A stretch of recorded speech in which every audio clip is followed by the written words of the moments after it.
Sono onorato, accetto, sì.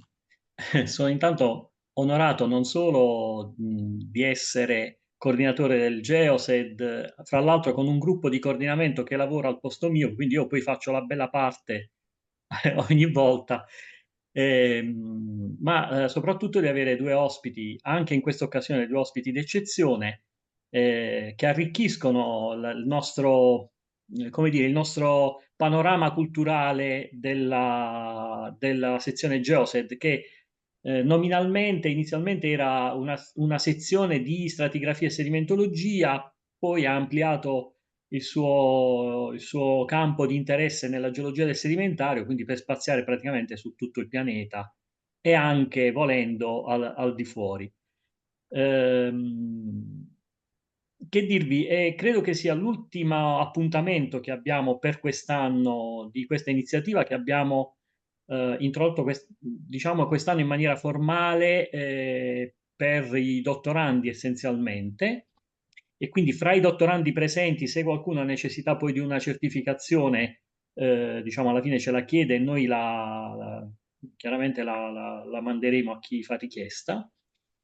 Passo invece la parola ad Amalia per una presentazione vera degli ospiti, che anch'io non sarei in grado di fare, non è solo Irene che è un po' così manchevole, ma anch'io non sarei in grado di farla meglio di Amalia. Io mi scuso perché voi sapete che contemporaneamente stiamo facendo 10.000 cose. Qui a Bari in particolare è l'organizzazione del congresso della Società Geologica Italiana, ma in particolare in questo momento c'è anche in contemporanea una presentazione di un progetto PNRR, una delle fasi di avanzamento, e quindi ci sono una serie di iniziative parallele, a una delle quali non posso mancare perché sono coinvolto in via collaterale, ma insomma sono coinvolto. E quindi passo la parola ad Amalia e poi mi scuserete se fra un 5-10 minuti dovrò per forza abbandonare questa occasione di incontro e anche un'occasione per imparare. Fortunatamente è registrato, quindi imparerò, diciamo, in un secondo momento. Grazie comunque di essere presenti, di aver accettato l'invito e di essere presenti come relatori, relatrice e relatore, così non sbaglio genere. Grazie, grazie a voi. Grazie a voi. Buonasera a tutti, anch'io ringrazio la professoressa Sassi e il professor Schito per aver accettato il nostro invito. Innanzitutto avrei bisogno di sapere, prima di presentarli, se preferite che parli in italiano o in inglese. Is there someone who needs English language? I can see there is Dawon in the public. Dawon, do you prefer we speak in English? Dawon? The slides are in English anyway. Yes. Okay. Okay. So, good afternoon to everybody. I thank Professor Paola Sassi and Professor Schito to accept our invitation. Let me introduce these two colleagues. Paola Sassi has a degree in chemistry and a PhD in chemistry science. Research, she collaborates also with other university as in Denmark and also in Poland. Actually, she's associate professor of physics chemistry at the University of Perugia in the Department of Chemistry, Biology and Biotechnology.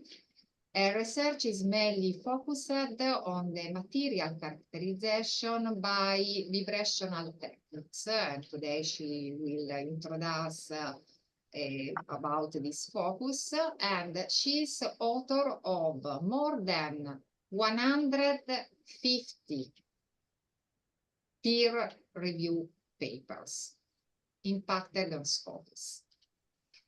And Andrea Schito now is a PhD research associate at the University of Barcelona. His research interests are mainly focused on the geothermal exploration, seismic anisotropy in the upper crust, and basin analysis that I like so much. So the thermal evolution of sedimentary succession and organic matter analysis. He's author of about 35 peer review papers impacted on Scopus. So you can start. Thank you so much. I think Paola will start. Yeah, with, yeah. Please switch off your microphone. Thank you. Bye. Thank you, Amalia. Thank you for You can share your screen. Thank you. Yeah, sure. Thank you, Amalia, for your kind presentation, and thank you to GeoSed for their kind invitation. As Amalia said, I'm a researcher in physical chemistry, and particularly in molecular spectroscopy, which has very much to do with the seminar of today. In fact, we will talk about FTIR and Raman spectroscopy as a valuable insight into the composition and structure of dispersed organic matter in geological sample. So, as you already know, this presentation is divided into two parts. The first part is up to me, and I will present the infrared and Raman experiment, and also a bit of the theory behind these two techniques of vibrational spectroscopy. On the other hand, Andrea will talk about carbon and carbonaceous samples and their relation, if I'm not wrong, Andrea, with climate, and in particular, he will talk about the possibility to characterize the organic petrography, so this carbonaceous sample, by means of vibrational spectroscopy. So this is the outline of the seminar. I think we can start by talking about FT and Raman techniques, and particularly describing the fundamentals behind the vibrational spectroscopy as a topic. In fact, what do we intend with vibrational spectroscopy? What is it? In general, we talk about spectroscopy when we refer to the light-matter interaction and the possibility to observe an energy exchange between light and matter. What is vibrational spectroscopy? It is the branch of spectroscopy which is referred to the possibility for the electromagnetic radiation to interact with nuclei, so with the nuclear motion of atoms inside a molecule or a solid. Why studying the nuclear motion? The point is, why should we analyze this type of motion? Well, in fact, the position of nuclei in space define the molecular or the crystal structure of our samples. So the idea is that we can use light to have information about this property of matter. How can we do that? Of course, the answer is by using FTIR and Raman techniques. So particular types of vibrational spectroscopic techniques. So let's start by talking about structure, since I just said that it is related with the phenomenon we observe. And the molecular structure, this is a very simple example of water, and we define the structure of water if we define the relative position of nuclei, for example, the distance between oxygen and hydrogen, or between hydrogen and hydrogen. In this description, we represent what is called the equilibrium geometry of the molecule. But in fact, if we have the temporal resolution to follow the single particle, then we can observe that the molecular structure is not really rigid, and particularly the bonds are not rigid, and nuclei can undertake small oscillation around equilibrium position. So what we call vibrations are in fact these small oscillations around the equilibrium position. And how is it possible that nuclei can vibrate? Well, we must change the way we represent the bonds. So the bond is not rigid, really. We cannot simply use a ball and stick representation of the molecular structure. We rather use springs to represent chemical bond. And by using springs, we implicitly want to say that there is an elasticity of the bond, which is related, which can be described. And the most simple model we can use to represent the elasticity of the bond is the Hooke's law. So as you see in this diagram, this is the simplest system we can analyze.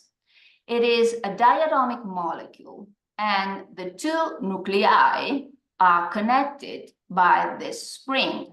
And this spring has a characteristic rigidity, which is measured by this constant K. So the constant K is in fact called the force constant of the bond in the simple harmonic oscillator model, is a measure of the rigidity of the bond. And if we use this model, then we can also obtain a simple expression to represent the frequency of vibration of the two nuclei. So this frequency, as you see here, nu vib or nu vibe, is proportional to the square root of this force constant K, and it is inversely proportional to the square root of the reduced mass of the oscillator. So this is the simplest model we can refer to in order to find a connection between a frequency of oscillation and a molecular parameter, which is a parameter characteristic of the bond, which is this Kf. In fact, this is a classical model, but what we observe in spectroscopy is better represented by a quantum mechanical model. And also, we need a correction to better represent the properties of the bond if we assume that this oscillator is in fact anharmonic. What does it mean? First of all, the quantum mechanical description of vibrations implies that the energy, the vibrational energy, is discrete. And we have this relation here, which is described by this quantity GV. This energy is a function of the frequency of oscillation we have just described here, and it is also a function of a vibrational quantum number, which can have only integer values. And this means that the energy of vibration cannot vary in a continuous way, but only discrete values are allowed. So if we want to change the way nuclei can vibrate, we need specific energy value to move from one vibrational level to another different vibrational level. Okay, and since we refer to the anharmonic oscillator, we also assume that if we move nuclei far apart to large distances, then we can observe the breaking of the bond, and the dissociation energy, again, is a function of vibrational frequencies and anharmonic constant. So this simple quantum mechanical model suggests that if we are able to measure, maybe I can reduce this icon, okay, very well. If we are able to measure the vibrational frequency and the anharmonicity constant, it is possible to estimate the rigidity of the bond and even the dissociation energy. So the model I presented is referred to the simplest case of a diatomic system. What happens if we consider a polyatomic system? Well, in that case, we have many nuclei, and many nuclei means many, many vibrations. And these vibrations are present in the molecule simultaneously. So it can be quite difficult to recognize the different vibrations and the bond they refer to. But fortunately, luckily, we have, again, an approximation we can assume to represent the vibration of a complicated polyatomic system, and we can describe vibrations talking about stretchings of the bond, bending of angles in a plane defined by 3 nuclei, or even torsion of vibrational motion.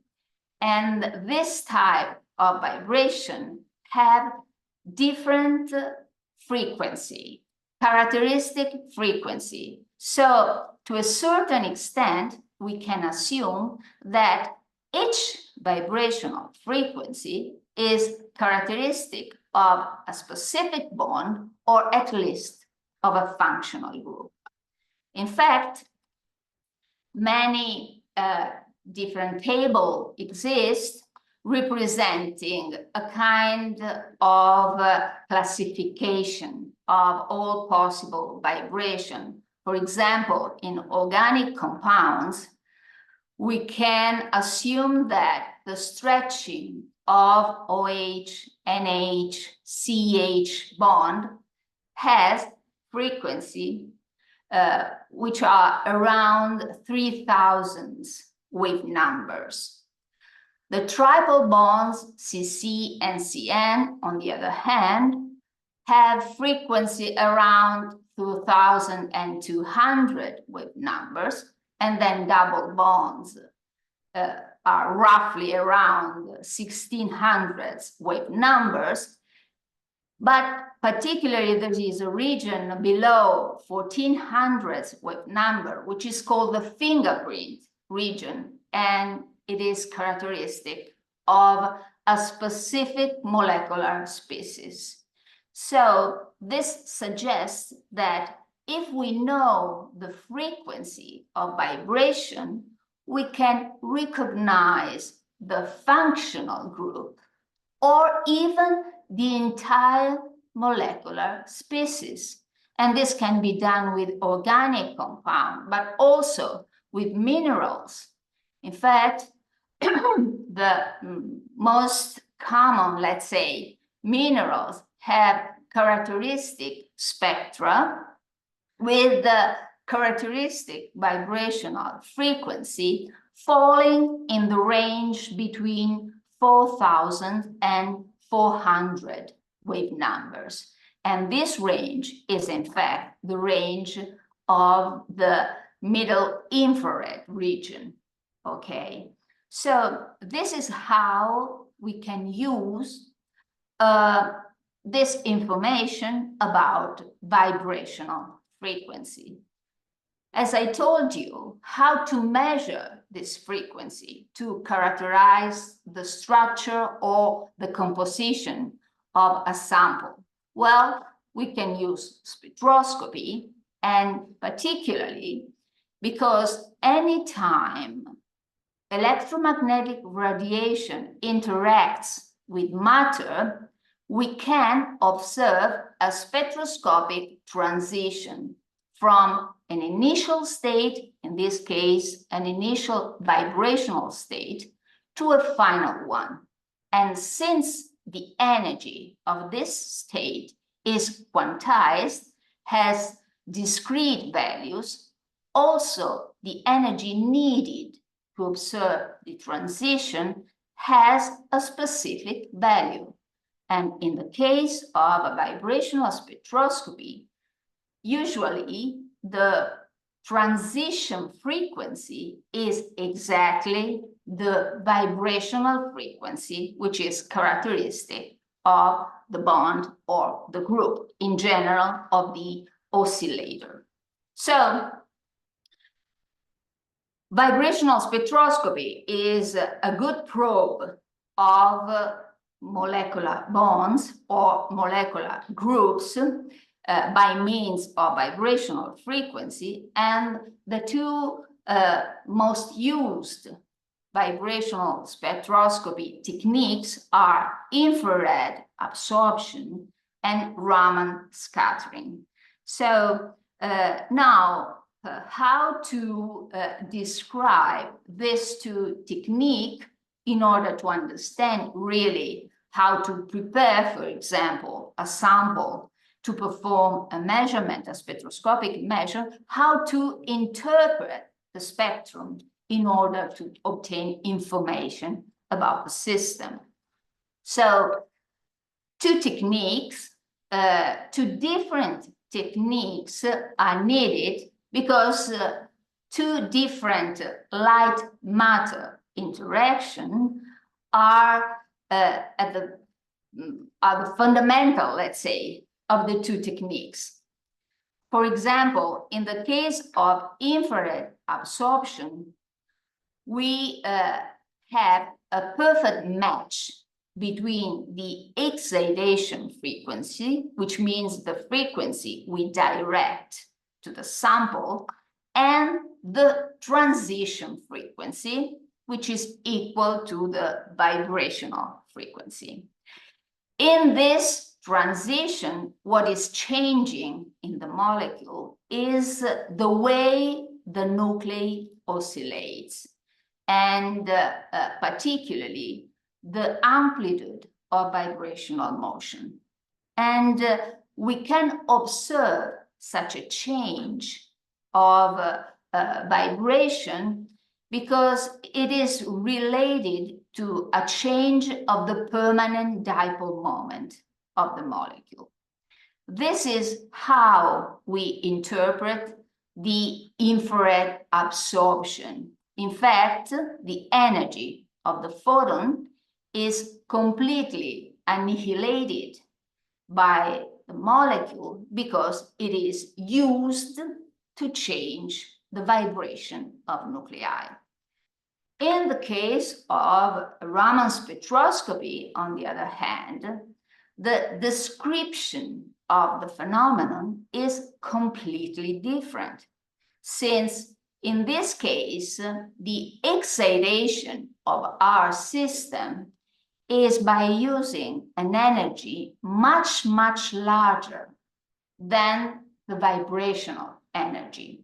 In this representation, this simple scheme of energy levels, the blue arrow is in fact the energy of excitation. And what happens when we use such an excitation? In this case, we induce a dipole moment in the system, we change the molecular polarizability of the system, and from this virtual state we reach, we can observe the production of a scattered radiation. So the entire process is rather represented with a three-level transitions from the initial state to the intermediate one, from the intermediate state to the final one. But you see here that, in fact, if we subtract the energy of scattered radiation to the energy of exciting radiation, the difference is again a vibrational quantum. So the similarities between these two processes are that initial and final state are the same, but the difference is that in the case of Raman scattering, we have also an intermediate step of the process. So the description of light matter interaction is different. What we observe is rather related to the change of the induced dipole moment instead of the permanent dipole moment.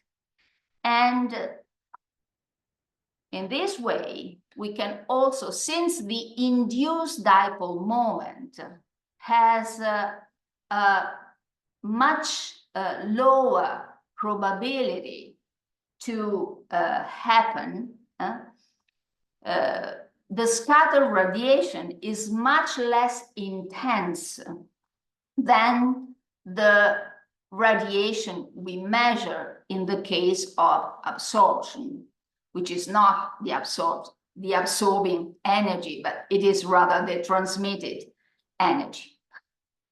So the two techniques are different from the point of view of the molecular properties involved, are different from the point of view of what we measure, and they are also different from the point of view of how we measure the effect of this light matter interaction.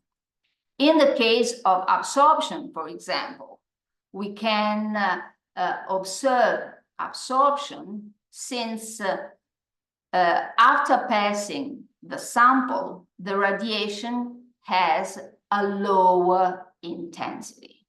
So we can notice this reduction of intensity if we measure at first the intensity of incoming light and then compare to the transmitted light.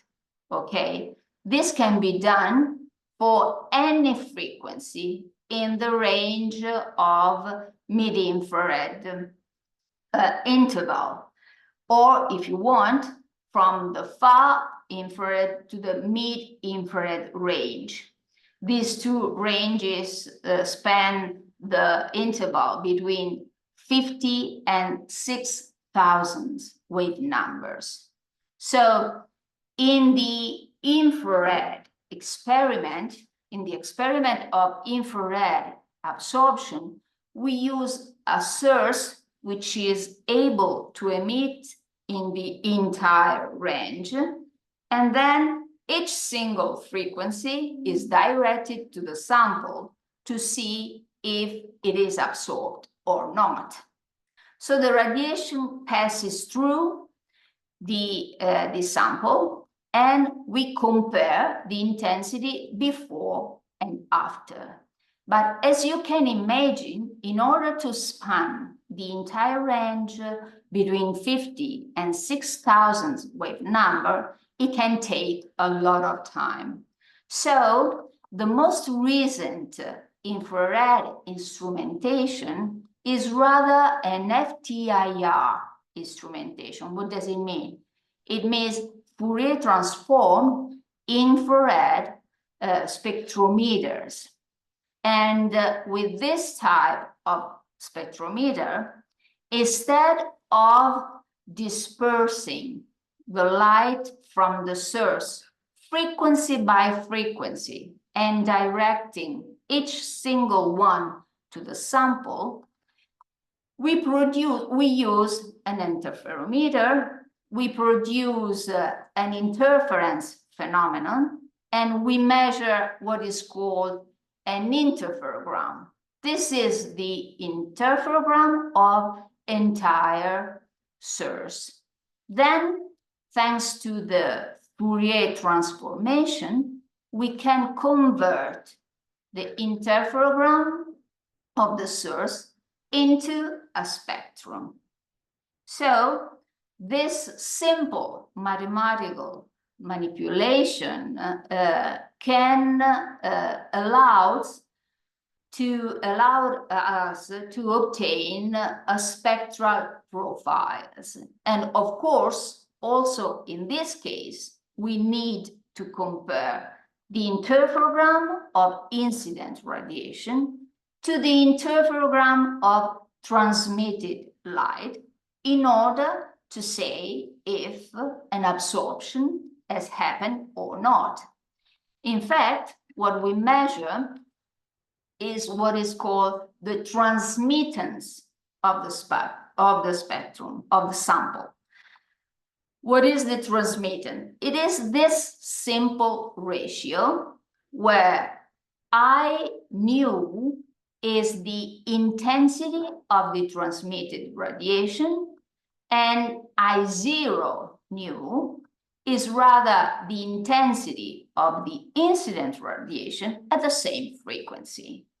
So after Fourier transformation, we obtain I nu and I0. The ratio gives us the transmittance. And as you see in this profile, the transmittance is referred to 0-100% scale, and the peaks characteristic of absorption are in fact negative peaks. Or we can convert the transmittance into absorbance, and the absorbance is the logarithm of I0 to I ratio, sorry. And in this case, the peaks are positive, but the information is the same we are looking for. In fact, the absorbance is high when the transmitted light is low with respect to the incident light. Anytime there is an energy transfer between photons and matter, this ratio is high and the absorbance is high.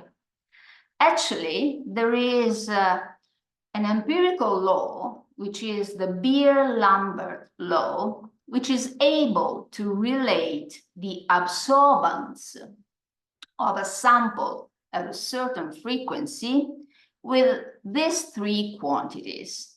Epsilon mu is in fact the absorption coefficient.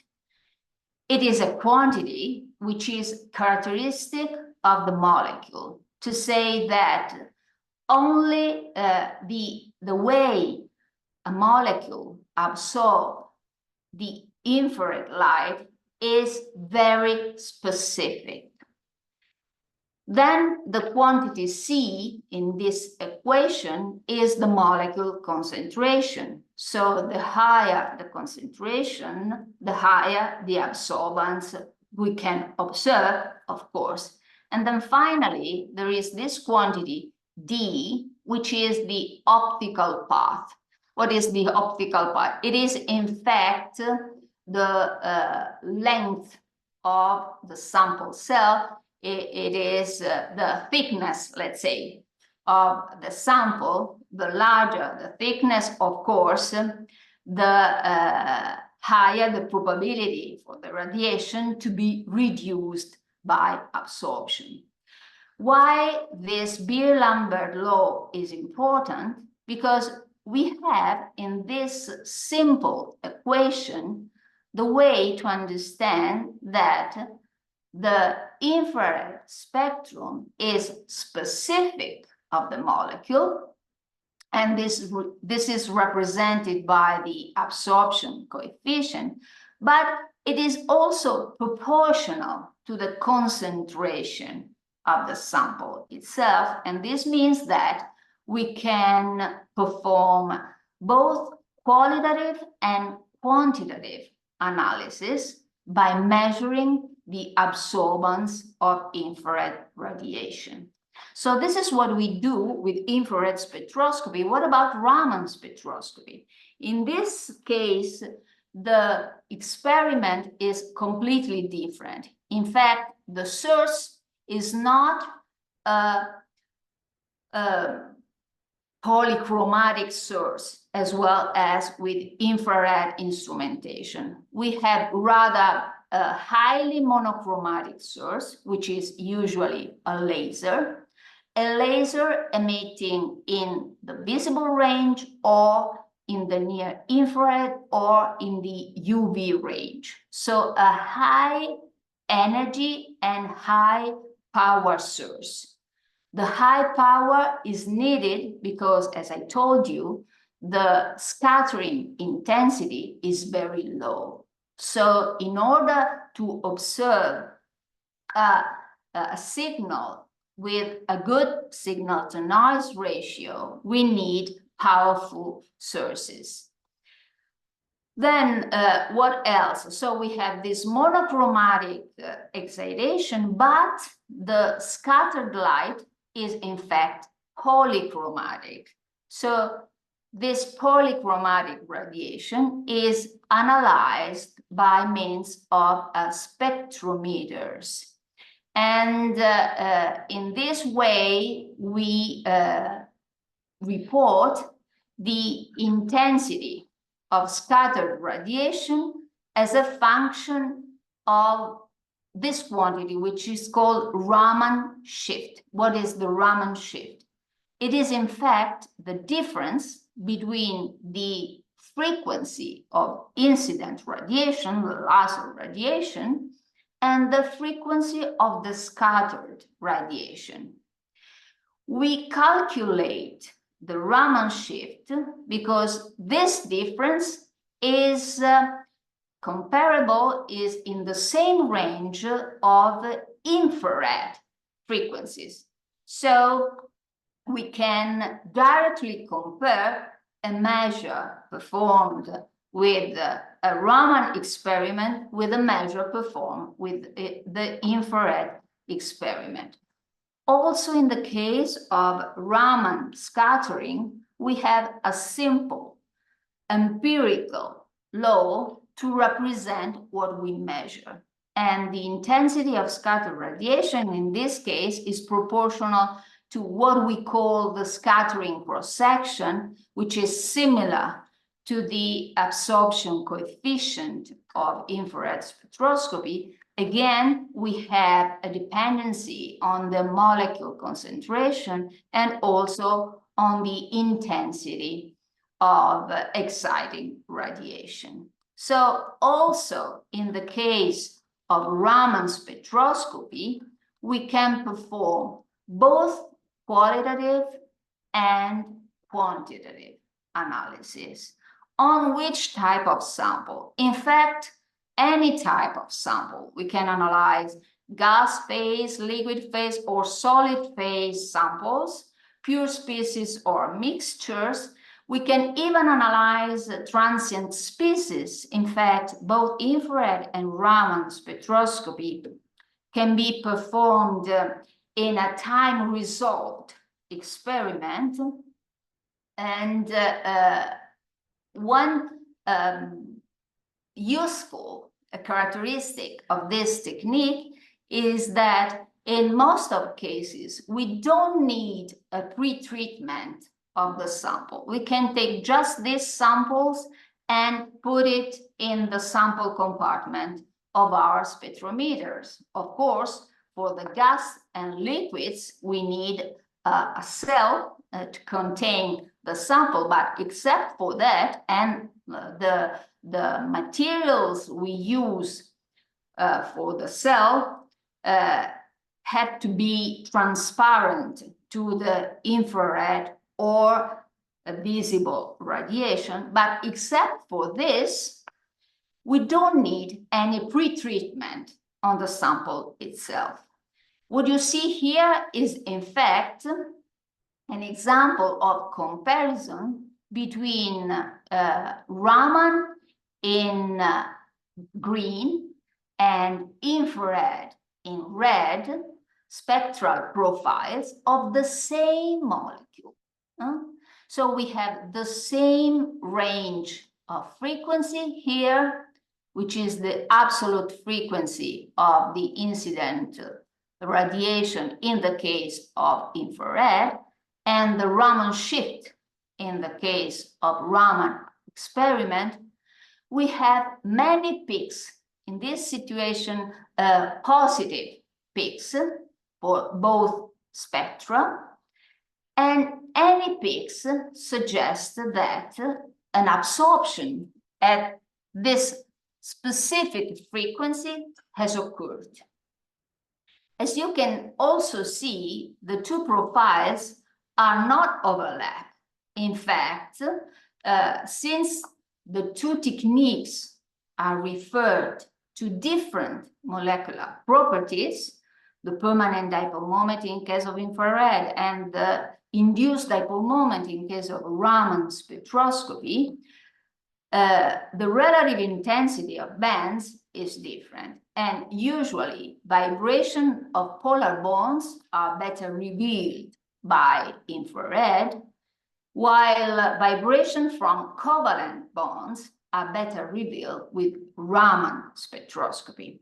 So we have different like matter interaction, different experimental setups, but similar information on the molecular system.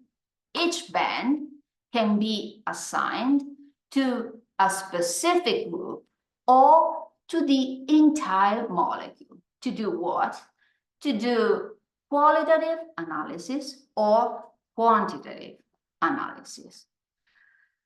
Also, the type of sample we can analyze can have micrometric dimension. It means that we can couple the infrared or Raman spectrometer to a microscope to do microspectroscopy. And the two instrumentations you see here are in fact two micro spectroscopy setups. The micro FTIR on the left and the micro Raman on the right.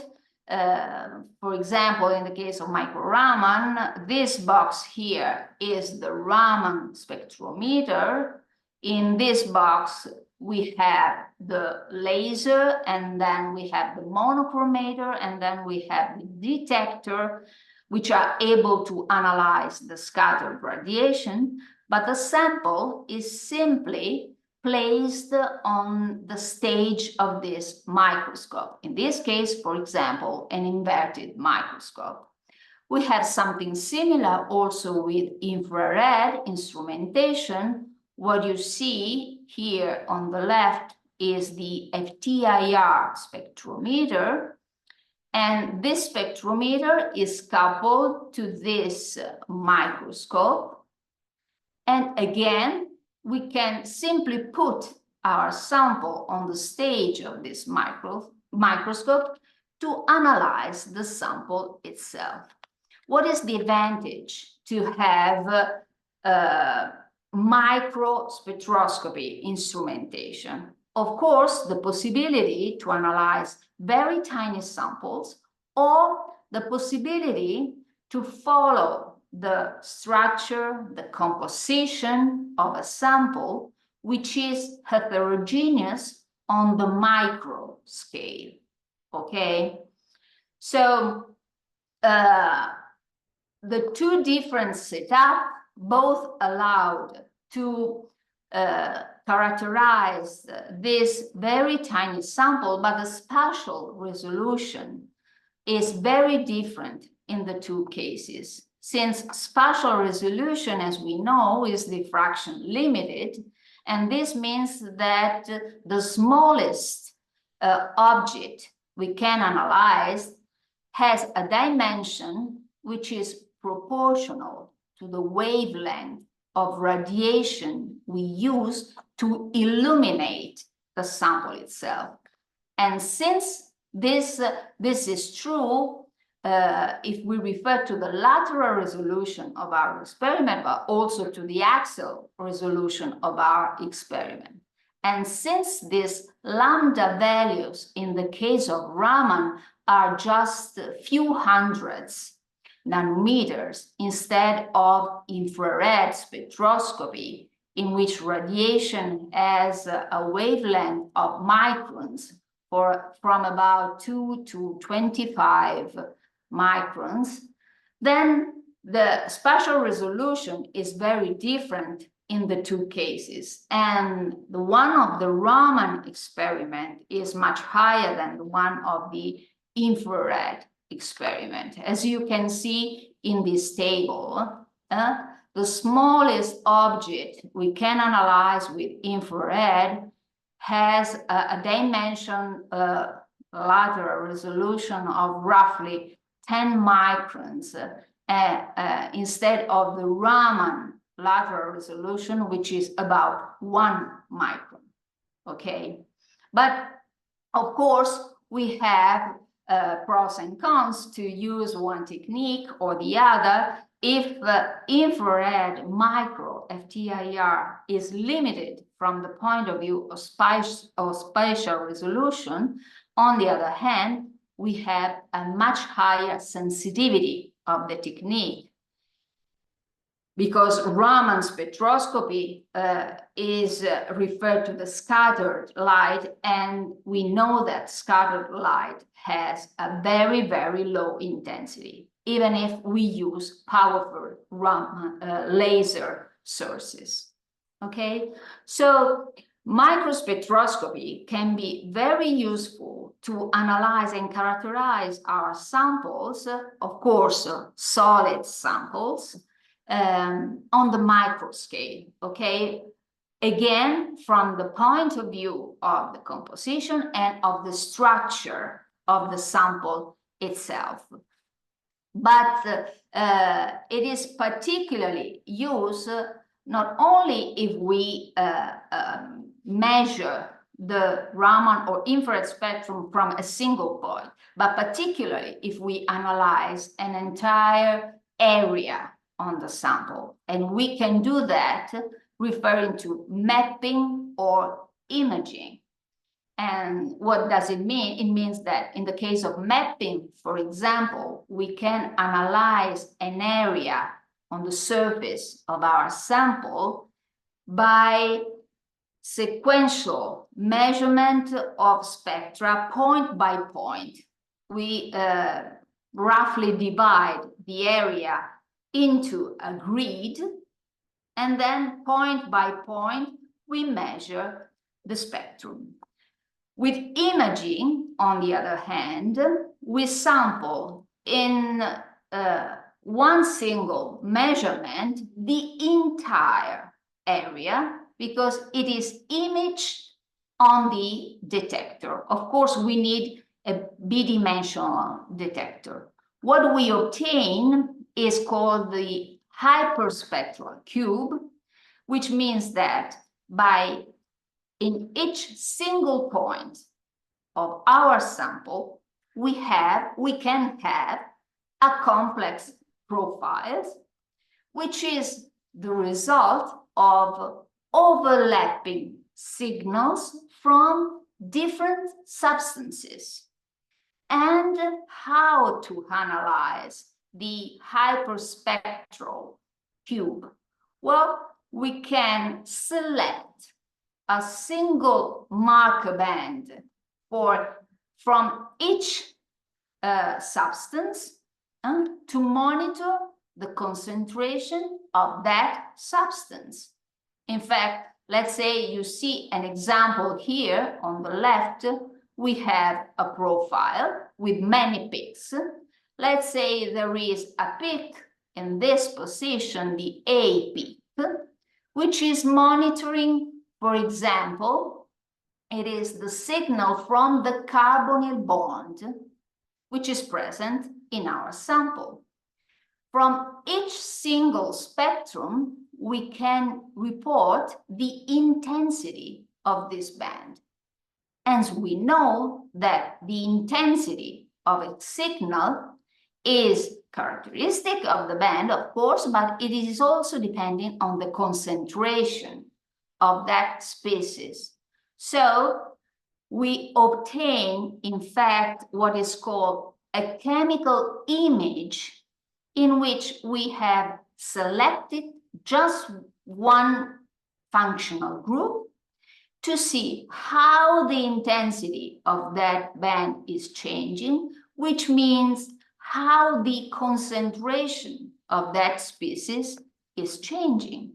So with a single measurement and a single hyperspectral cube, we can refer to different bands monitoring different species and obtain many chemical images. We don't need labels. This procedure, for example, is different from fluorescence microscopy. In that case, we usually need dyes in order to obtain an image from a specific substance. In this situation, we don't need any label, and we just use the bands which are characteristic of the different molecular species. And with these chemical images, we reproduce both the morphology of the sample, but most of all, the composition of the sample. As you can imagine, if we do mapping or imaging, in the end, we need to process hundreds of thousands of spectra. And in order to do that in reasonable times, we need fast and automatic tools. These tools can be different, for example, principal component analysis or cluster analysis, or even we can use much more refined methods, which are related with machine learning procedure to manipulate spectrum. So this is just an example I can show you. This is not a geological sample, but it is just something which wants to represent that what we see on the micro scale from the point of view of the morphology is perfectly reproduced in an infrared or Raman imaging with the further information of the chemical composition. But of course, if we want to perform a proper description of this property, we need a very refined method to characterize even small chemical differences. So how to apply all these tools to the analysis of geological sample? Well, this is what it will be presented by my colleague, Andrea Skidden. So go to the part 2. Thank you, Paola. Can you see me? Okay, I will share my screen. Very thanks, Paola, because you bring me back to the beginning of my PhD when I was struggling with the chemistry of at the base of spectroscopy. And I'm still struggling, I have to say, but thanks to you today, I learned something more. So now we will move to the application of spectroscopy that was very well explained by Paola, to some geological material, in particular the material I work with, that is the organic matter dispersed in sedimentary rocks. Let me put the presentation style. Okay. So before to speak about spectroscopy, so I want to give you a broad introduction to carbon and carbonaceous material in the geological records. How do they form? How do we study? The techniques that we use to study them, the classical techniques, and the problem with the classical technique, and that's the connection to the spectroscopy, because we use spectroscopy to overcome some problem in classical techniques. So let's start from the very beginning, the origin of carbon. So carbon is an element that forms in the star by fusion of 3 atoms of helium, and it forms in a late stage of star fusion that with the process that is called triple alpha process. And then after the maturation of the star, the explosion of the supernova, it expanded and it is being brought across the universe, and it arrives also in the solar nebula from which we form the solar system. So being a refractory element, carbon was one of those elements that was kept during the formation of the solar system by the inner planets like the Earth, like Mars, that were the closest to the sun. Carbon, during the differentiation of the early Earth, was thought to be held mainly in the mantle, but now there are evidence that carbon is also a primary element in the Earth core. In particular, the assumption is that it's in the form of carbide in their core, but we don't know too much about them. So carbon was in the mantle, and when plate tectonics start with the gassing from the mantle and with the differentiation of the crust, carbon was brought to the surface. Nevertheless, this is not enough to explain the particular abundance of carbon on the Earth's surface. So according to many scientists, a lot of carbon was brought by meteorites during the early phases of the formation of our planet. In fact, we know that some meteorites, the carbonaceous chondrite, can be composed by more than 5% by carbon. So that's the situation at the beginning of the Earth. So we start plate tectonic, we start gassing, we reach the crust with the carbon, and when in the Earth we form an atmosphere in which carbon was one of the main compounds, because of the early atmosphere was mainly composed by CO2. We start to also, and when we start to have water on our planet on the surface, we start also to dissolve CO2 in the ocean and to form inorganic compound like limestone or other carbonates.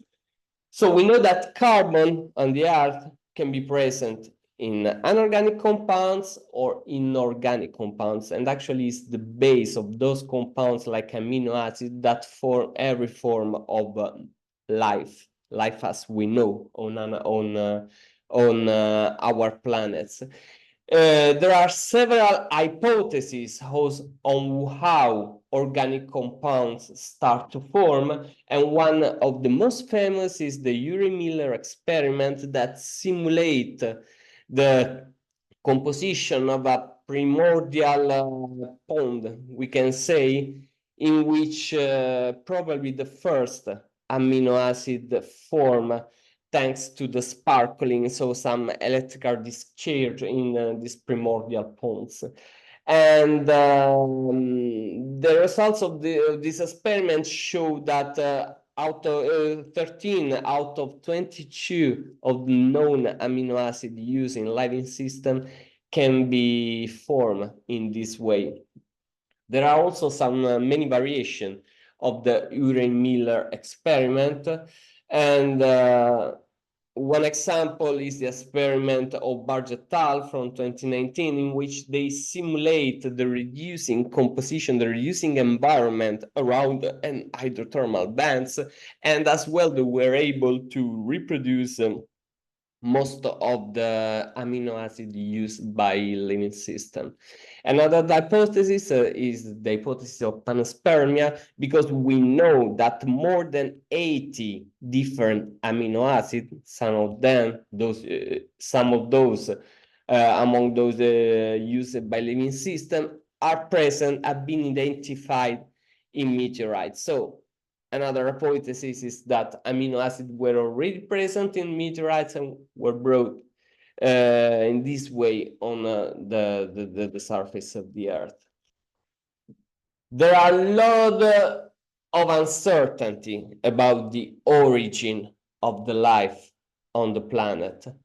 There are some evidence of very early life at 3.8 or 3.5, but there are also some big fight in some big debate in the history of science about the origin of life, like the debate on the Pilbara Craton, in which two different groups, they assert that they have evidence of early form of life and traces of carbon, while others say that the evidence, the morphology for the form of life is just a coincidence, and that the trace of life is not, the trace of carbon is not enough to assess that the carbon is biological.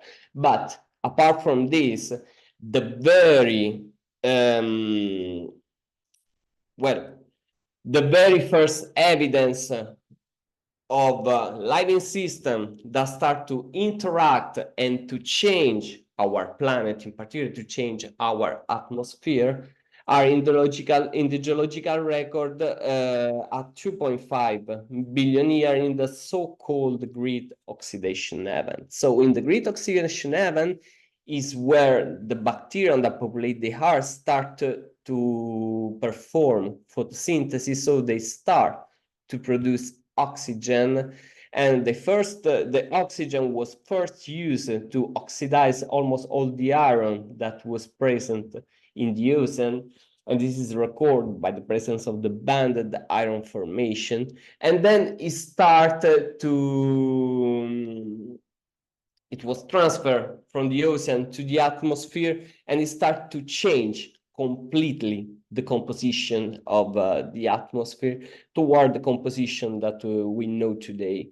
So the main oxidation event, the Great Oxidation Event, was at 2.5 billion years, but there were other oxidation events, another at the end of the Proterozoic and another at the end of the Paleozoic, and after those events, we arrived to a composition of the atmosphere like we see today.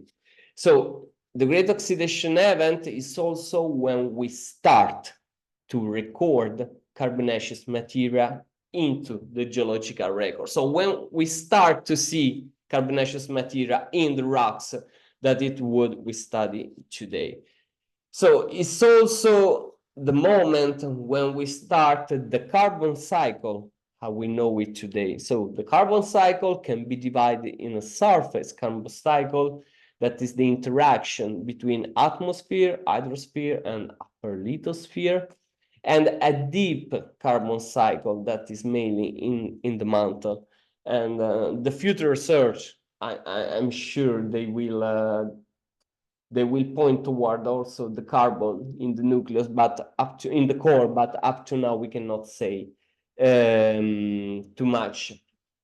So in geology, the focus was in particular up to now in the shallow cycle, because is where we form the so-called source rock that are organic rich rocks from which we can eventually with burial form hydrocarbons.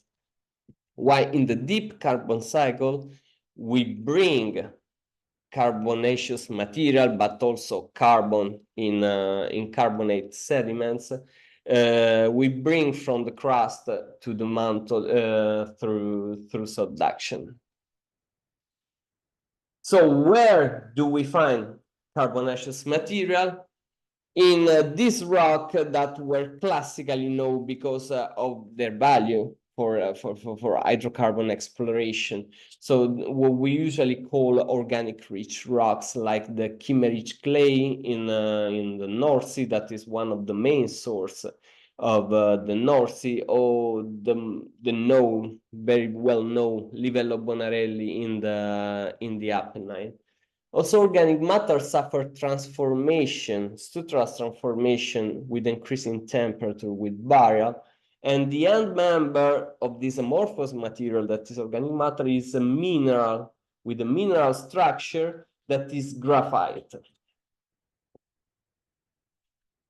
So how do we form organic rich rocks? This is an interaction between plate tectonics and solar input and biological activity. In particular, we form organic rich rocks when we have a high productivity of organic matter, we have the preservation of the organic matter, and not a too high dilution between sediments and organic matter.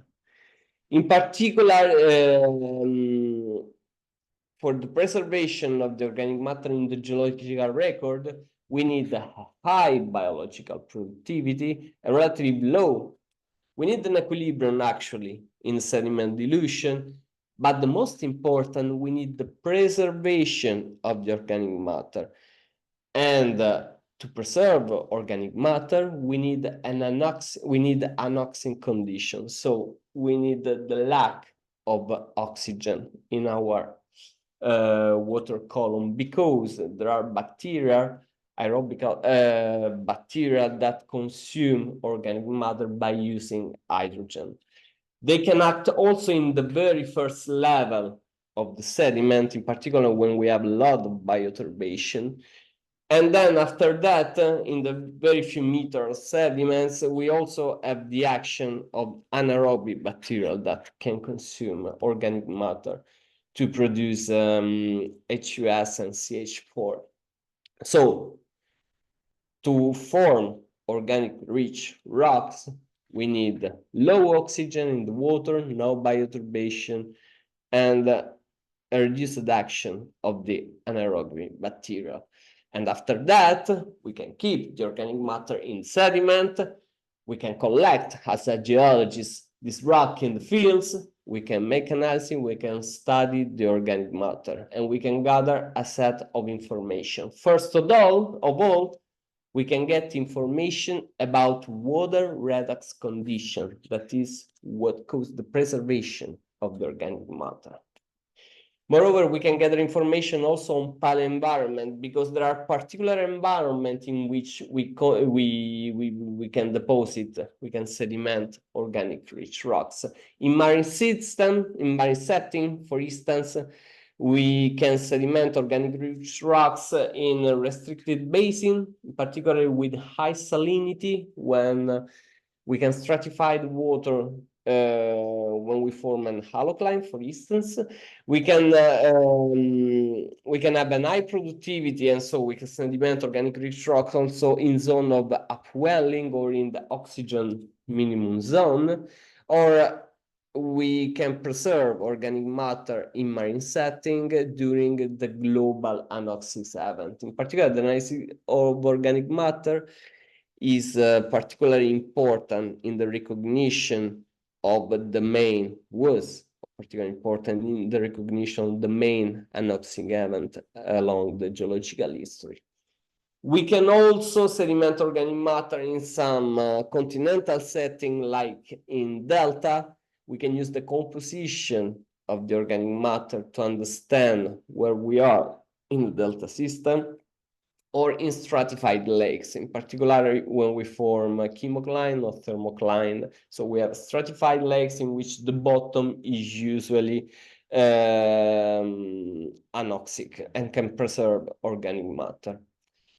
In particular, I want to stress, these are information about paleoenvironment, but another important paleoenvironment is where we form coals. Coals have been studied in the last centuries, probably, because of their importance as a source of energy, because of the burning of coal. But now that the era of the coal is going to an ending, probably, possibly, the attention on coals is because they represent basically paleo wetlands, wetlands like swamp or bogs. And there is an increased attention in the study of the wetlands because they've been recognized to be one of the main sinks of carbon in the present day carbon cycle.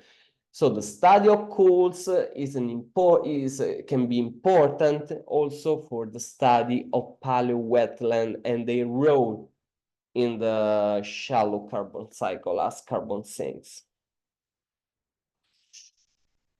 Once we deposit organic matter in sediment, organic matter can transform during burial by the action, first of all, of the temperature, but as well of the pressure in the metamorphism. So we can pass from a disordered structure of the amorphous carbon to a relatively more ordered structure of the anthracite at the boundary between diagenesis and low metamorphism, up to the mineral structure of the graphite.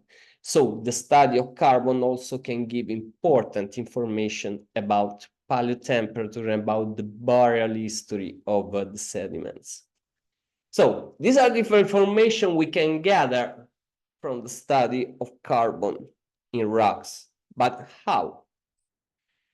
And how is an important question because we got a problem with carbon. Which is the problem? The problem is something that was an adage for geochemistry in perhaps the last 2 centuries, probably. The problem with carbonaceous material in rock is that it derived from the polycondensation of different material with different origin. And this carbonaceous material has not a unique chemical formula. It's a very heterogeneous material. It is composed just by carbon, mainly by carbon, hydrogen, oxygen. So it's not like working on minerals when you have very different elements. No, you have different things in the carbonaceous material with different origin that are mainly composed by the same element.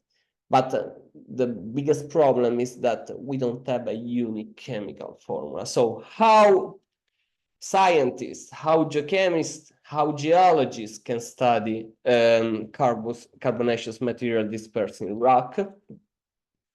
Surprisingly, by a combination of geochemistry and petrography. But in this case, not like with rocks or with minerals, we're talking about organic geochemistry and organic petrography. So I want to specify, first of all, that organic petrography is not an oxymoron, non è un ossimoro. It's a science that exists, there is a community, and it's a quite exciting science. It's more or less like classical petrography, with the difference that we have different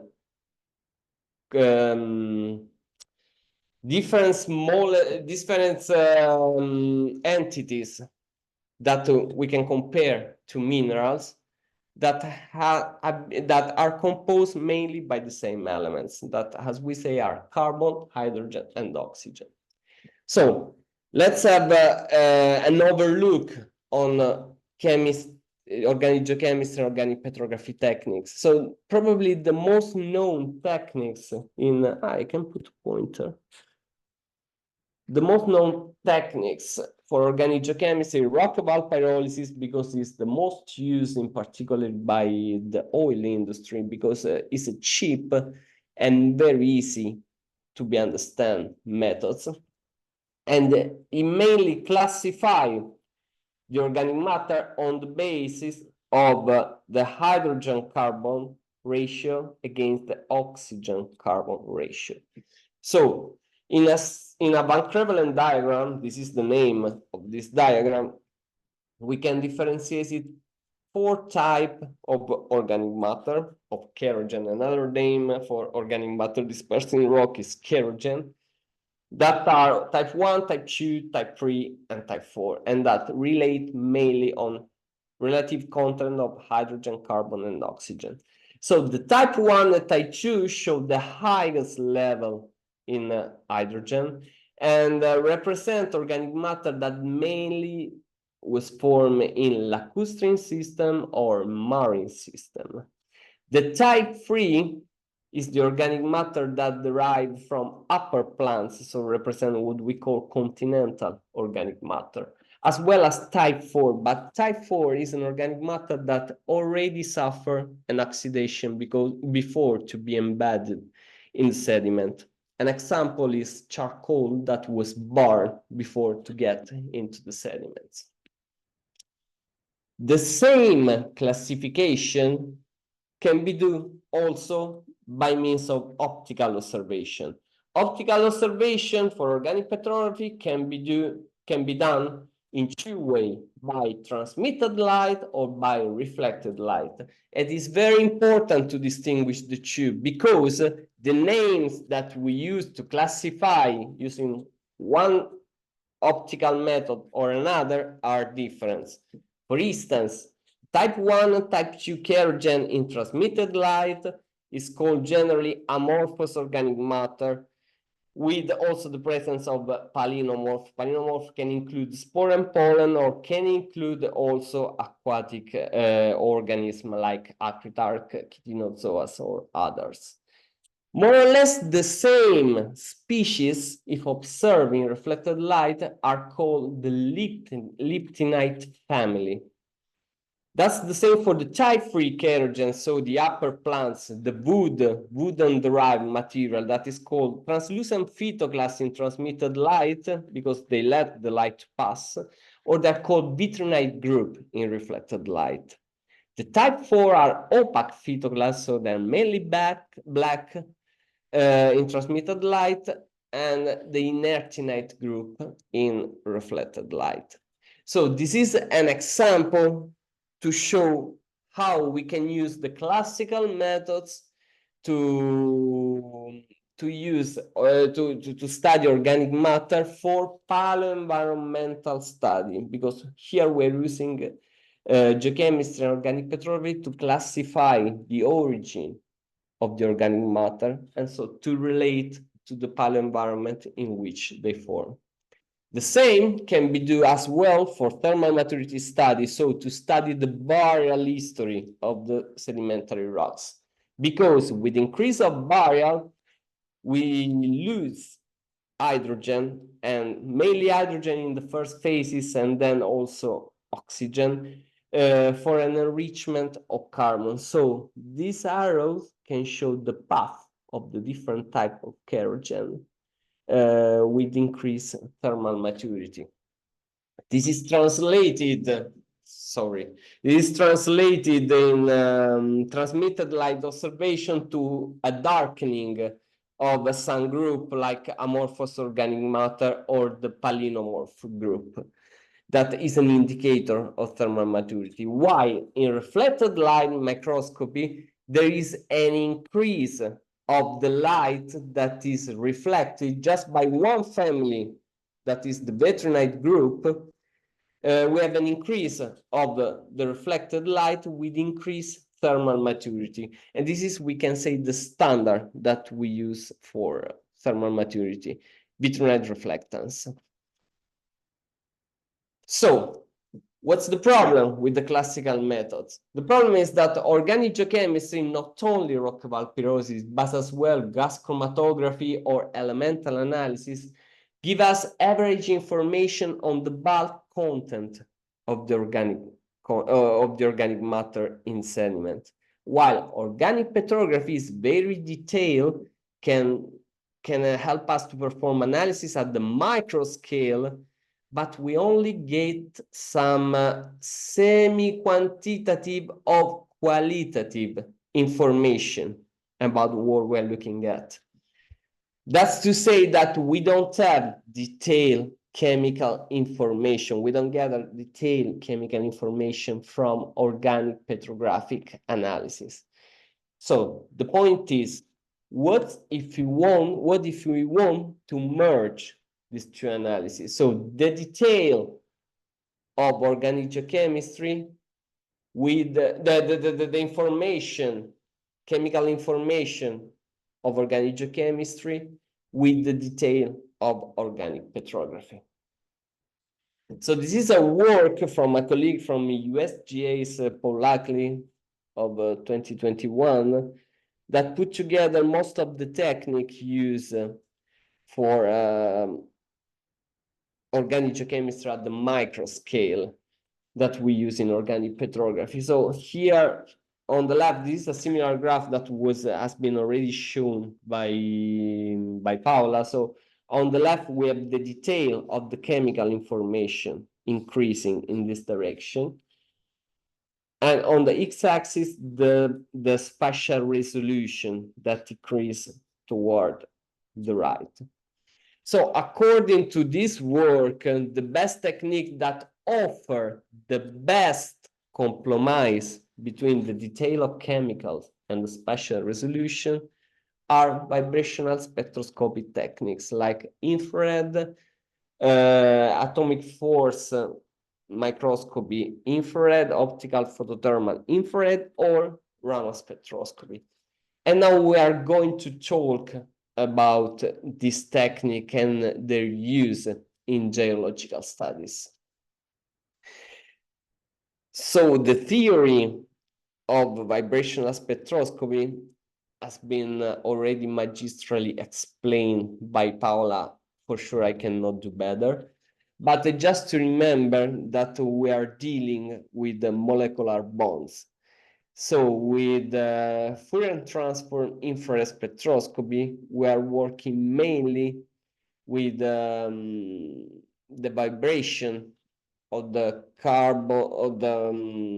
carbonaceous material, in particular of the carbon-hydrogen bond, or the carbon-carbon, or carbon-oxygen. And in general, with infrared spectroscopy, we are working with the stretching of the molecule, the rocking, and the wagging. This is a typical spectra of dispersed organic matter, of kerogen.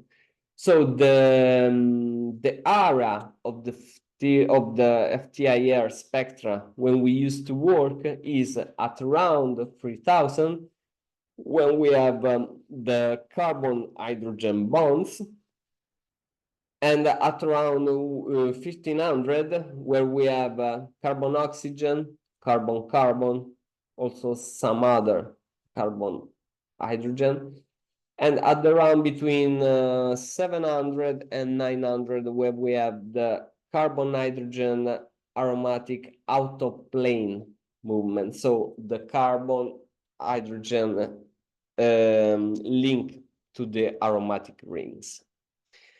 So why spectroscopy, infrared spectroscopy we use on the organic matter? So the first authors that use FTIR, they wanted to use to calculate the thermal maturity in organic rich rocks devoid of vitrinite. So that was important because the main tools used for thermal maturity, as we said before, is vitrinite reflectance. And that was the idea of scientists for many years, to find an alternative that can work also when vitrinite was not present. So the first attempt for FTIR were as a thermal maturity tool. So what the first authors were looking at was these peaks between 2800 and 3000, and these peaks at 1700, 1600, 1450, or this one between 700 and 900. So in the aliphatic region, aliphatics were referring to carbon-hydrogen bonds. What they observed was a decrease of the aliphatic range, of the aliphatic chain, with the increase of thermal maturity, so with increase of paleotemperature. That makes sense also because we remember from the Van Crevelen diagram that we have a decrease of the hydrogen with increase of maturity. As well, we have an increase of the carbon-carbon that is represented here. and a change in the carbon-oxygen bonds. So this first author were able to find some very good correlation between some parameters calculated from the FTIR spectra and the thermal maturity. The advantages at this time was that you don't need petrography. That can be an advantage sometimes, in particular when you work for the oil industry, sometimes. And you can work in phases that are devoid of vitronite. But some other authors realized that if you can do that on the bulk analysis, you can do also at the micro scale. So you can combine the power of infrared spectroscopy with the power of organic petrography. And so you can use also the infrared spectra to distinguish between different organ fascias or different macerals. Macerals is the word that we use to call this group the liptinite, the vitronite, and the neptunite. Maceral means the smallest recognizable entity in organic petrography. It's the equivalent of a mineral. So liptinite maceral, for instance, show a very high peaks that means an enrichment in hydrogen with respect to vitronite or inertinite, and a less pronounced peak for carbon-carbon atom. So the point is, if we can use infrared spectroscopy to distinguish between macerals, we can use as well to map a sample. And this is an example of a micro FTIR mapping that was performed by Chen et al. In 2020. So this is exactly what Paola was telling us, that we can do a grid on our sample, and we can map our sample according to its chemical formula by using infrared spectroscopy. So mapping the sample means basically showing the composition and the abundance. That's the important thing, the abundance of different maceral through mapping. And abundance of maceral can give us also together chemical information and can be used to classify our samples, our coal or our organic rich rock. So there are some others that try to went further. So they thought that they can do what they call the chemotaxonomy. So they can do some library by using infrared spectroscopy of different pollen, of different spore, or different cuticles, of course, at different maturity, and they can use this library for, we can say, an automatic classification that can be of help for instance, palynological studies, in particular in those rocks where the morphology of palynomorph are not visible, like for instance in Precambrian rocks, or in rocks that in general suffer low level of metamorphism, or in which palynomorph are not easily observable. Another important challenge for FTIR spectroscopy can be the recognition of the precursor of amorphous organic matter. So amorphous organic matter in general derive from phytoplankton or from bacteria.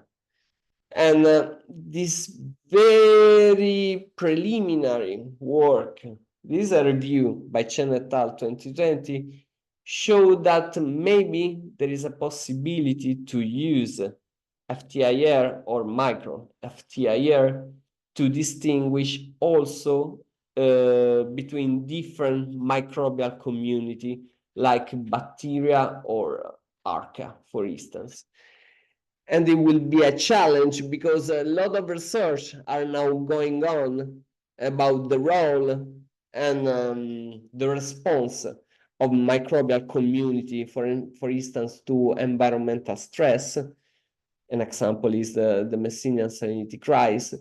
So the use of a technique so detailed as infrared spectroscopy at the microscale would be a challenge for this kind of studies. As Paola were saying, there are some limitations on the use of infrared spectroscopy for geological studies. One limitation is that infrared spectroscopy is mainly suitable for hydrogen-rich organic matter. So we're talking about liftinite, amorphous organic matter, type 1, type 2. It's not so easy to work on a type 3 or to work on inertinite or on high-grade organic, high metamorphic grade organic matter with infrared spectroscopy. And most of the authors are aware of it. There are no univoque parameters. So that means that infrared spectroscopy is very detailed, maybe too much sometimes for geological studies. And it is difficult to deal with so many bands in FTIR spectrum, in particular because of the interference, in particular between 700 and 900 of some mineral matter that can be kept after concentration. Another limitation of infrared spectroscopy is that you need to concentrate the organic matter. That is a time-consuming process, dangerous process that because you need to acid attack your rocks. Another limitation is the very low sensitivity to aromatic variation. We already say that, so you have to use on hydrogen-rich organic matter and of low maturity. And the preparation analysis are quite time-consuming. That's why in the last, we can say 30, 40 years, maybe more, we've seen a lot of interest in increasing interest in another type of spectroscopy that is Raman spectroscopy, and is the technique that I mainly use in my career. So the interest of Raman spectroscopy is because we have a very easy to be interpreted spectra that is composed mainly by two bands that are the G bands, that is the graphite bands, and relate to the stretching of the aromatic rings, and the D band that D stay for disorder band because we don't have this band in perfect graphite, that arise because of the briefing of the aromatic rings. So this technique is very interesting, or perhaps was very interesting in the 70s when the first authors started to observe that at increasing metamorphic degrees, the spectra of the graphite, of disordered graphite, or dispersed of anthracite, you can call in different way, was changing, and try to measure this change by fitting the spectra, finding a very good correlation with metamorphic ranks. Raman spectroscopy, it's also there is a lot of interest in Raman spectroscopy also because we don't need almost sample preparation. Is a not destructive techniques, no invasive, has a high resolution, measurements are relatively short and can be used in the case of organic matter on every organ functions or muscle. And that's why from the 70s, we had this incredible increase of publication by using that use Raman as a geothermometer for geological study. So this graph referred to 2020, but I can assure you that this number has threefold or fourfold in the last 4 years. So even more people are now using this technique. So as I told you, Raman spectroscopy starts as a geothermometer in metamorphic rocks. So the first work were in the epizone, so from 700 up to 400 degrees for relatively medium high, for near high, for metamorphic geologies can be normal or not so high temperature, but was first developed in the epizone, so relatively high metamorphic grade by the work of Baysack, and then was moved down toward what we call the Ankit zone, so the low level metamorphins by the work of Lafitte in 2010.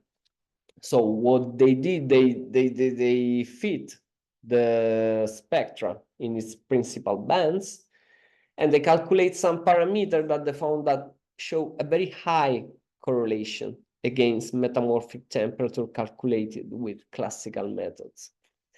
So for many years, it has been used as a geothermometer for metamorphic study. But what about diagenesis? Can we do the same when you are working at low temperature? And that was the question of some researcher of Rome when I started my PhD. My PhD was devoted to answer to this question.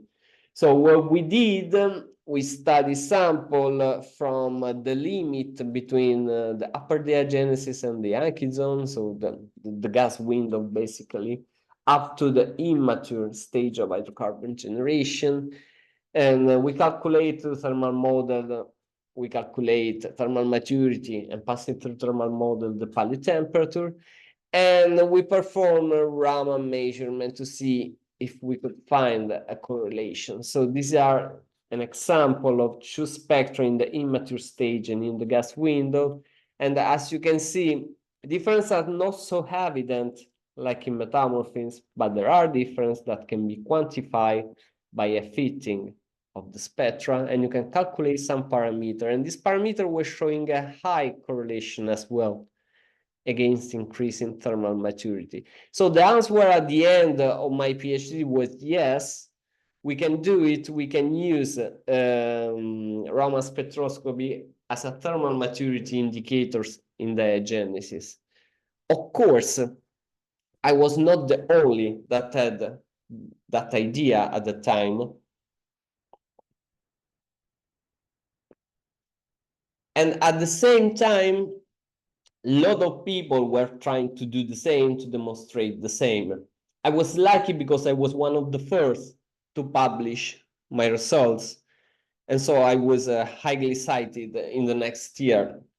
But a lot of people were doing the same and were reaching almost the same conclusion. So this is a review of 2019 that show all the authors that try to find correlation between Raman parameters and thermal maturity in diagenesis, and also low metamorphism. And with the review, this author putting together all the results, they found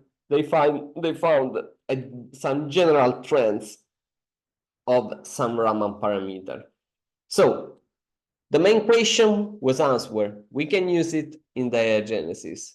Now there were other problems, some open problems that I'm still trying to address, me and other people working on this topic.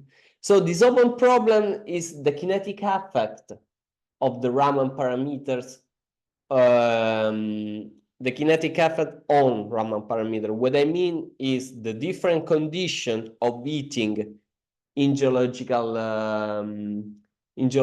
context, how affect the path of Raman evolution. And second problem is the organofacious composition, because in metamorphic rocks, organic matter is quite homogeneous, not totally homogeneous, but quite homogeneous. In diagenesis is very, very, very heterogeneous. So working with Raman, working with micro Raman should also consider this heterogeneity. But let's start with the first problem. So this is a review we did in 2023, showing the differences of Raman parameters path when working in diagenesis and regional metamorphism. And these are the general trends with the orange arrow that were shown in the past slide from the work of Venerdì et al. 2019. So we compared the general trend in diagenesis and regional metamorphism with the general trend in contact metamorphism. So we were comparing regional metamorphism against contact metamorphism, and we found that there is a shift of the trend. There are differences. So at the end of this review, what we conclude is that more effort should be we should try to develop a kinetic to describe the evolution of the Raman spectrum, and this kinetic should take into account also the effect of pressure when dealing in regional metamorphism, or should be just a time temperature kinetic in other environment, like around intrusion or in the case of burning. So this diagram basically showed the regional metamorphism, the shallow contact metamorphism when pressure has not a big effect, and the flash sheeting as we can have like in charcoal or impact meteorite, or in maybe fault shear eating. These were some example in which we can use this technique. So this is also where I'm trying to direct my research for the next year, to try to develop a unique kinetic that can quantitatively describe all this path of the Raman spectrum. The second point are the difference in organofacial composition.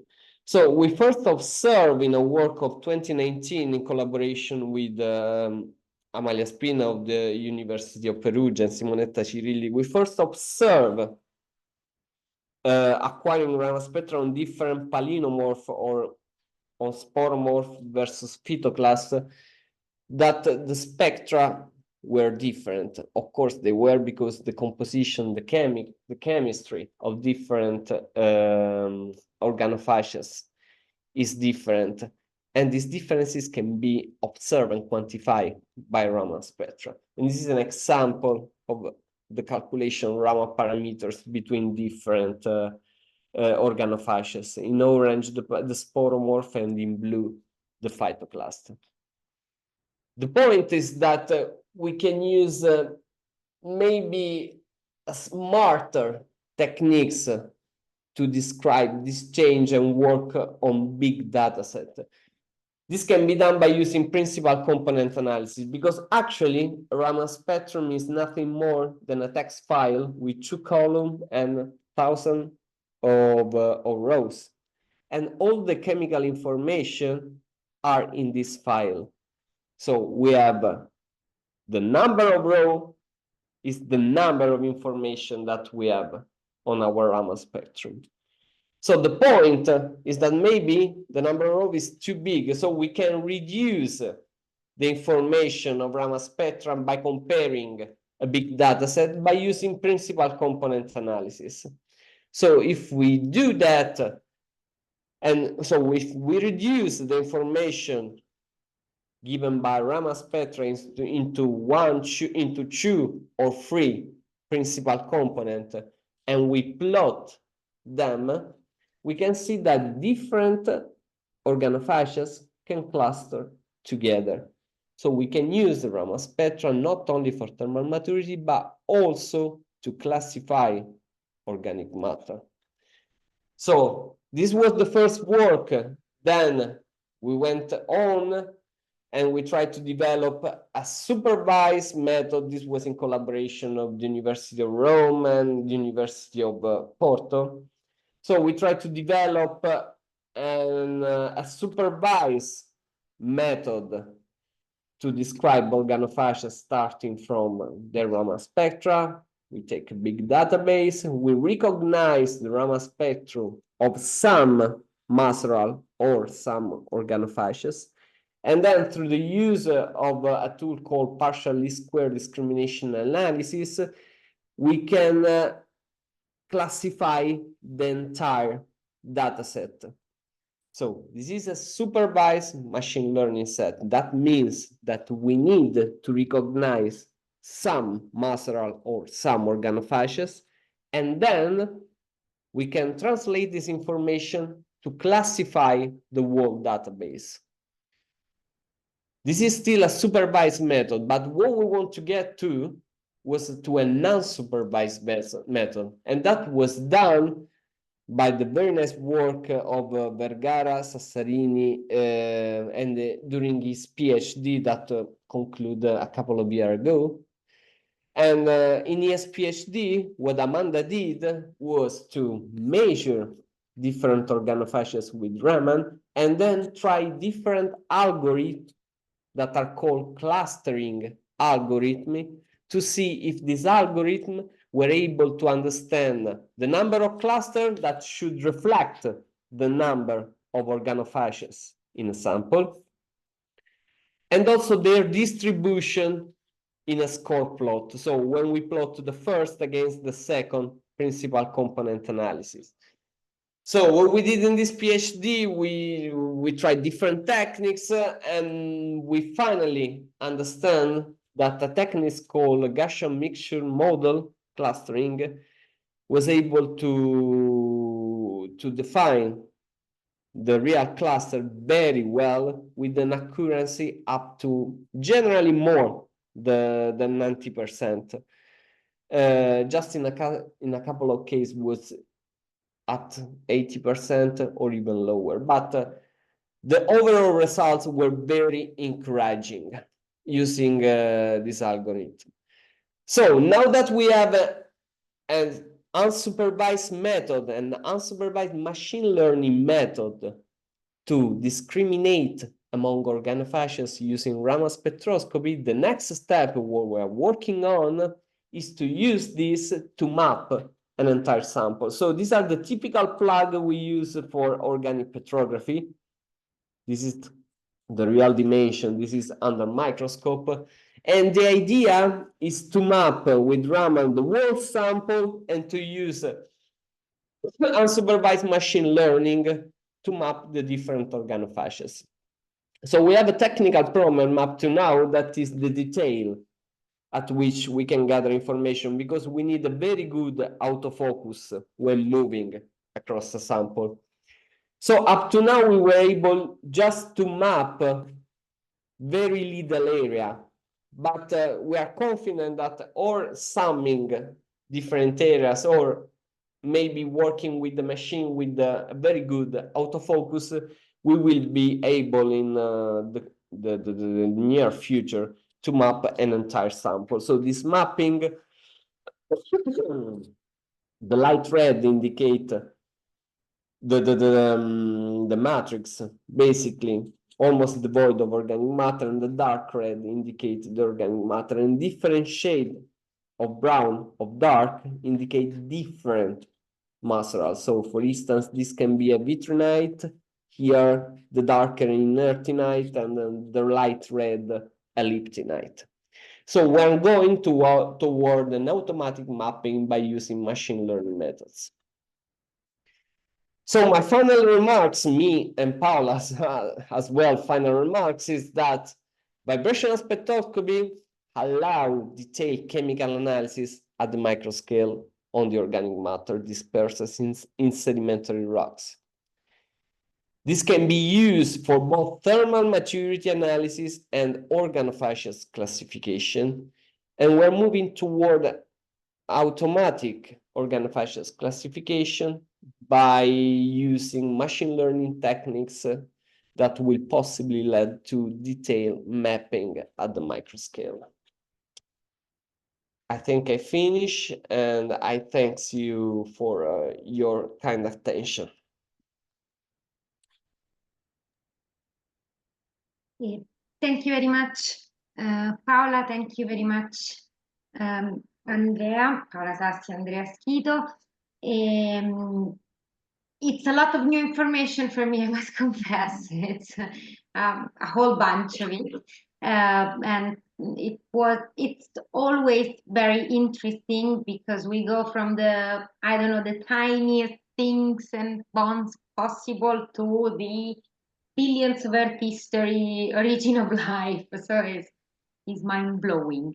And is there any question? We have a few minutes. Actually, we usually finish at 5, but we have like 5 minutes or something for a question from the audience.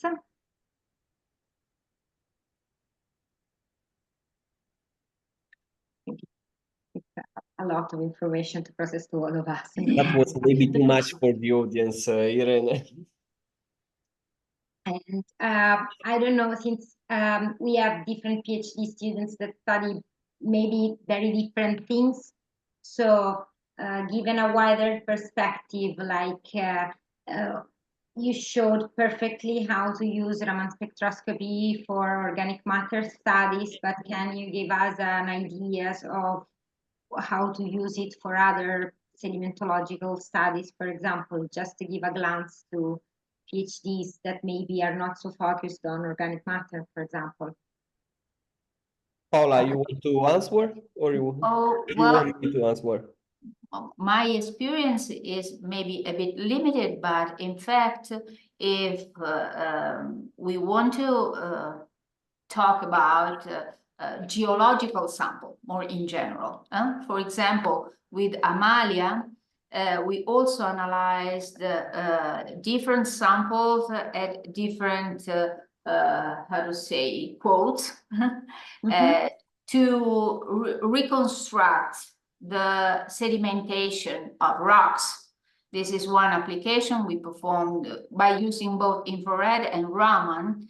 And usually when we collaborate, we use both techniques since we can take advantage of their complementarity.